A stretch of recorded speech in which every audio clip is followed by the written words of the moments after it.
Hi everyone, it's Niamh here and welcome to my art journaling channel. Today we're going to be doing an artist trading card and it's a 15-minute challenge, and I actually managed to do this challenge within 15 minutes. So I was quite surprised. So I'm just starting off with a plain playing card. That's what we've decided to use as our challenge base. All our ACT cards are done on a playing card. Playing cards have got a really glossy surface, so unless you sand them off, paints and stuff don't tend to stick to them very well. Sometimes you can actually peel off the plastic coating on the top so you can do some more collage on it, but because I knew I was under time pressure for this, I actually just cheated and just stuck a big roll of double-sided sticky tape over the top of the whole thing. So the piece of paper I'm putting on the background is a collage piece of paper I've got. It's one of my scans of my used up pages I have in my collection, and I figured it had an interesting background. I didn't need to do too much to it. So this is one of the first real times I've actually used my stamping platform.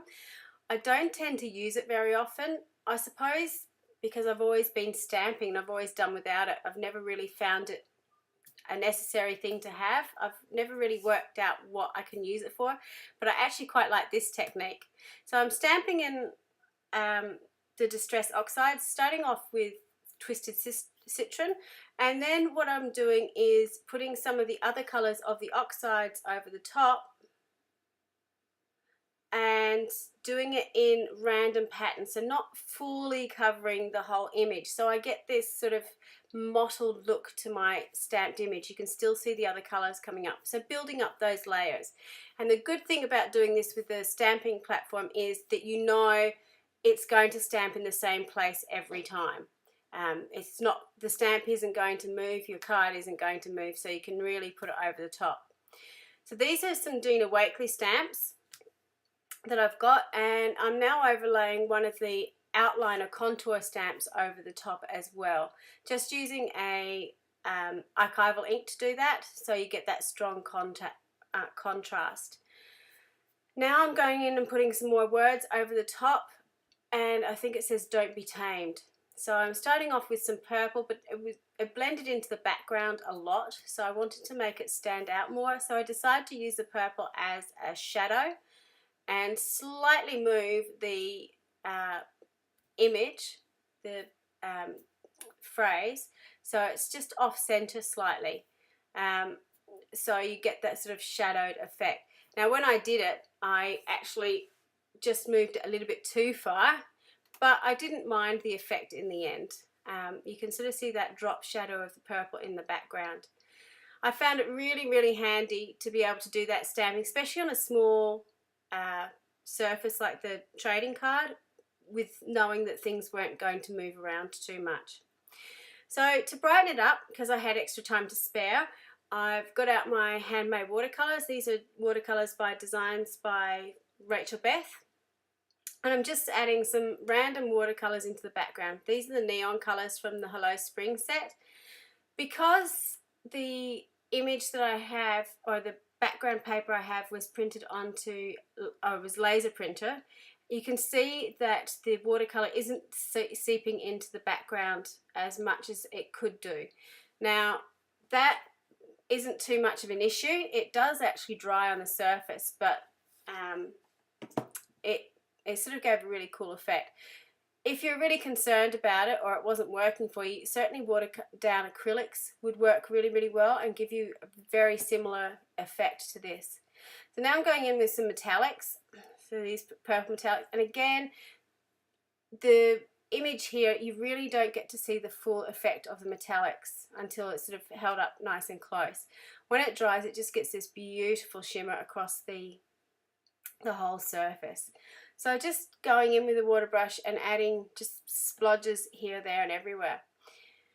When I'd finished putting in the watercolor where I wanted it, just letting it dry for a little bit, getting my heat gun out to it, because obviously in a 15-minute challenge you don't want to sit there and just wait for paint to dry.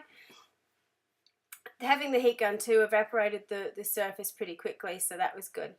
I'm now going in with a silver paint pen, just to again highlight those words and step them out from the background a little bit, because I've stamped black over black. It was getting a little bit lost, so I wanted to go in and put some extra shadowing around it.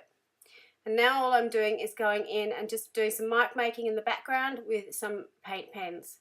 These paint pens are the pin type pens, a bit like the dilution pens, and they are a little bit hit and miss. I have found I've got a lot more success with these, but they do die quite regularly as well.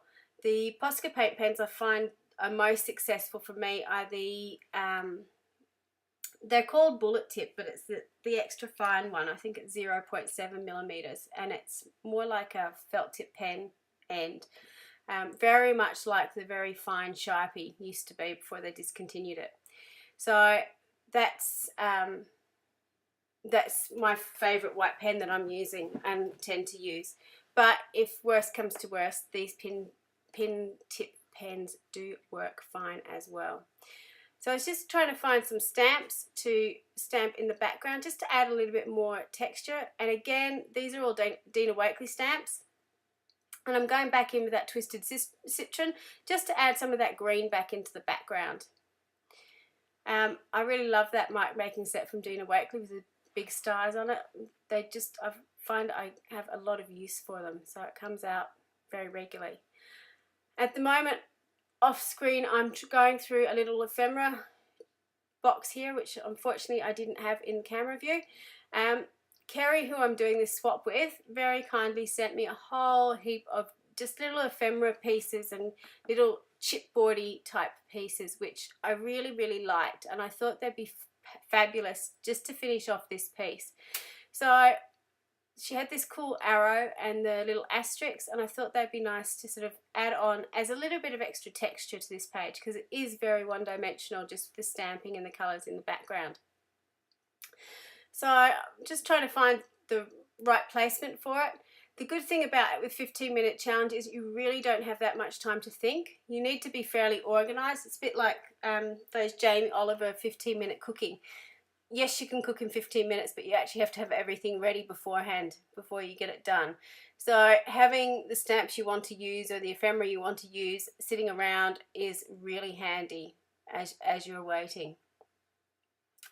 Just going in now, finally with the paint pen, just to finish off that edge and again step it out a little bit from the background. Just added and just tied in the colour from the background. So there's my timer going off. And I was finished. I think I went 2 seconds over, which I was really pleased about. This is a close-up of the final page. I was really happy with how it turned out. Hope my swap partner likes it as well. Thank you so much for watching, and I will see you next time. Bye.